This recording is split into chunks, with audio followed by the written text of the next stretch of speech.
Sahabat Rema yang dikasihi dan mengasihi Tuhan, renungan kita hari ini, Kamis 8 April tahun 2021, diambil dari Injil Lukas bab 24 ayat 35 sampai dengan 48 dengan tema mengenal dan mengimani Yesus.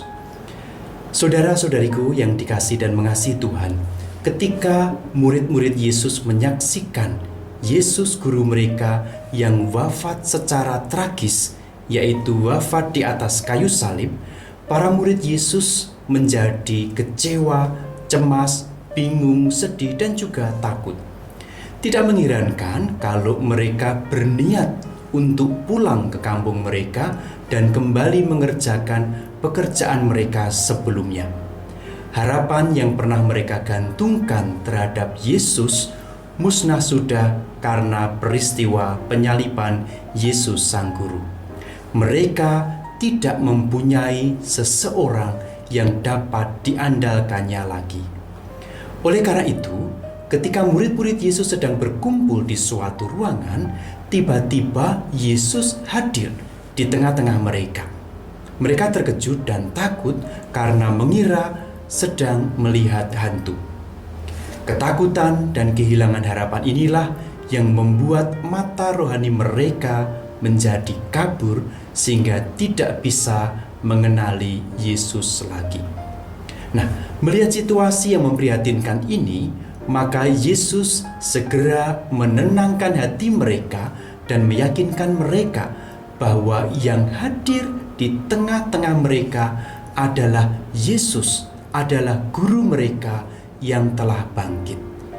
Kemudian Yesus memberikan salam damai sejahtera kepada mereka.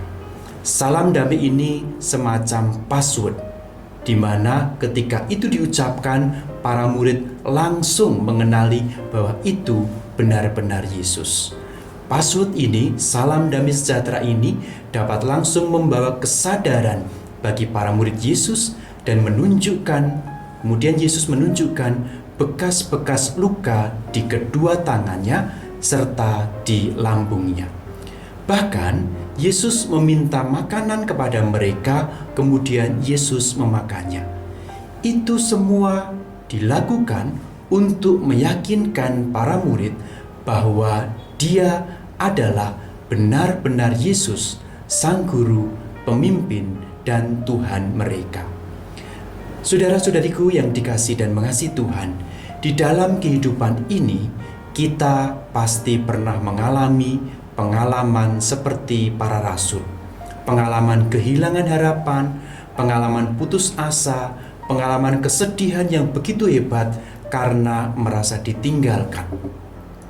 Pengalaman sedih, pengalaman kehilangan ini, entah kehilangan anggota keluarga yang meninggal atau yang pergi bekerja di suatu tempat yang jauh, atau pengalaman kehilangan pekerjaan, pengalaman kehilangan jaminan hidup, dan seterusnya, seringkali membuat kita jatuh terpuruk dan merasa ditinggalkan oleh Tuhan.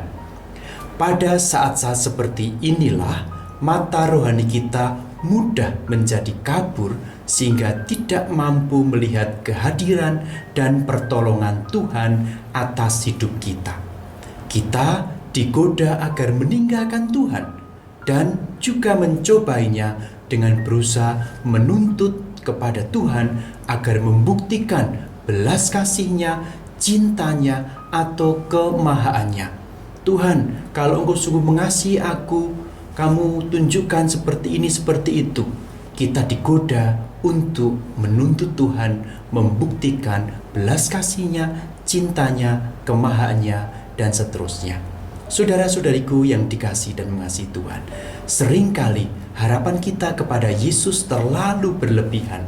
Kita sering bermimpi bahwa dengan menjadi murid Yesus, maka hidup akan menjadi serba enak, menjadi serba damai, sejahtera, sukses, dan seterusnya.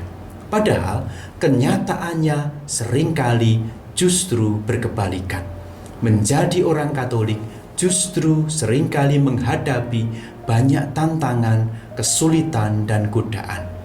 Harapan dan mimpi yang salah ini mudah menimbulkan kekecewaan dan bahkan bisa mengakibatkan kita jatuh dalam krisis iman. Oleh karena itu, marilah kita meletakkan dasar iman dan pengharapan kita pada Tuhan secara benar. Sebab hanya dengan demikian, maka kita dikuatkan untuk menemukan kehadiran Tuhan dan dibantu untuk menemukan Yesus yang senantiasa mengulurkan tangan kepada kita meski hidup kita sedang dalam situasi gelap sekalipun. Jangan pernah kita meninggalkan Tuhan Yesus dan jangan kita berjuang seorang diri. Kita mempunyai Tuhan Yesus yang tidak pernah meninggalkan kita, tetapi sebaliknya Tuhan Yesus yang senantiasa mengulurkan tangan dan siap membantu kita. Kalau kita telah dipersatukan dengan sengsara dan wafat Yesus, maka kita pun akan dibangkitkan bersamanya pula. Maka kita diajak untuk semakin mengenal Tuhan Yesus, semakin mengimani Tuhan Yesus, dan menaruh pengharapan hidup kita sepenuhnya kepada Tuhan Yesus. Semoga Allah berkenan memberkati hidup kita, keluarga, pekerjaan, dan seluruh niat-niat baik kita dalam nama Bapa dan Putera dan Roh Kudus. Amin. Keluarga kudus, doakanlah kami.